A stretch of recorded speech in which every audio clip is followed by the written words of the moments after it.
Hello বন্ধুরা, recipe with রিনা রান্নাঘরে নমস্কার।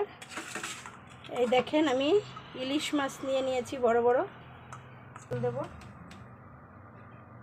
তেল দিলাম, এর মধ্যে একটু জল দিয়ে দেবো, দিয়ে তেলের মধ্যে দিয়ে দেবো ইলিশ মাছ সর্ষে দিয়ে ভাপা করব।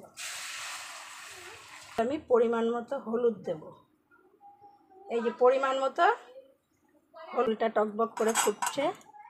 এই যে আমি কাঁচকলা কেটে এনে এর মধ্যে দিয়ে দেবো, ভাজবো না, দারুণ লাগে এই ঝোলটা খেতে।